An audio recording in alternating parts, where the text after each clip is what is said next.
जैसे हमने masculine and feminine energy की भी बात करी, हमने एक बात करी थी जैसे कि फॉर एग्जांपल बैड बॉय और गुड बॉय की, जो नाइस होते हैं, आपके साथ भी ऐसा हुआ है कभी, ऐसा कुछ नाइस लोग जो बहुत ज़्यादा डेस्परेटली आ रहे थे और वो कम्प्लीटली टर्न ऑफ था? Yeah, so I was in a relationship with a guy who was too nice, हाँ। and for some reason he used to think कि no one can beat him कि मेरे से अच्छा कोई मिलेगा नहीं, और मेरे को भी लगता था, तभी मैं 3 साल उसको डेट कर रही थी, but towards the and I actually got turned of so much, क्योंकि वो उसकी नाइसनेस मेरे से हैंडल ही नहीं हो रही थी, लाइक हर चीज़ में हाँ हाँ हाँ, हर चीज़ में अग्री करेगा, और मैं उसको भाव नहीं भी दे रही हूँ फिर भी he is coming back to me. तो हमारा लॉन्ग डिस्टेंस रिलेशनशिप हो गया था बीच में, तो वो फिर भी मेरे मेरे पीछे पड़ा रहता था, और मेरे को धीरे धीरे धीरे उसके लिए रिस्पेक्ट खत्म हो गई थी। अच्छा। एंड देन आई मतलब कम्प्लीटली देन ब्रेकअप ही कर लिया था मैंने।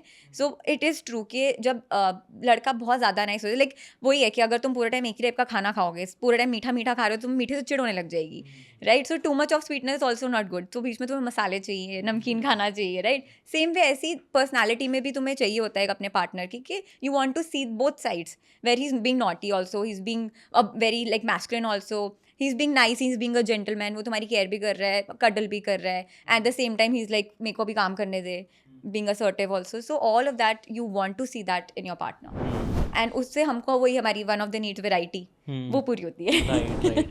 नहीं, कम्प्लीटली मेक सेंस। वो 50 शेड्स ऑफ ग्रे का एग्जांपल ना, ग्रे हमें शेड्स चाहिए, पर्सनैलिटी अगर एकदम मोनोटोनस, और इसे पर्सनैलिटी में नहीं, अगर हम वीडियो भी बना रहे हैं और मैं सिर्फ एक ही टोन में आपसे बात करके क्वेश्चन पूरा टाइम पूछते जाऊँ, तो आपको भी सुनने बोर होगा, लोगों को भी सुनने बोर होगा। रेडियो में पहले ऐसे होता था ना, एकदम एक ही टोन में बात करते थे, बट अगर कॉन्टेंट क्रिएटर्स को भी थोड़ा कभी एक्साइटमेंट आ रहा है, कभी जोर से पूछ रहे हैं, कभी स्लो बात कर रहे हैं, तो वो मोनोटोनस टूटता है, तो ही मज़ा आता है लाइफ में। खैर वो रिलेशनशिप में भी आई थिंक वही ट्रू है, राइट? ट्रू। एंड अभी भी जैसे आप ये वाली आप बात कर रहे थे कि कोई बोल रहा है ऐसे एक ही टोन में, it can be boring, specifically अगर तुम्हें इंटरेस्ट ही नहीं है वो क्या बोल रहा है तो, ये बात भी सही है।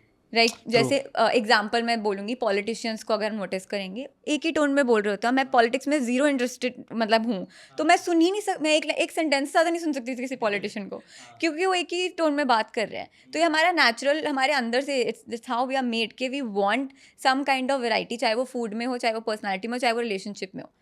हर एक दिन हमारा एक जैसा होता, हम बोरिंग क्यों लोग लाइफ में स्टक फील करते हैं, उनकी मोनोटोनस लाइफस्टाइल हो जाता है। जॉब में मोनोटनी फील होती है उनको कि यार मुंडेन लाइफस्टाइल, कि एक ही टाइप की ज़िंदगी जी रहा हूँ, और तब उनको लगता है यार कुछ अलग करें, फिर वो एस्केप ढूंढते हैं हॉलीडेज़ में, पार्टी में, या जो भी, वहाँ से उनको वैरायटी मिलती है।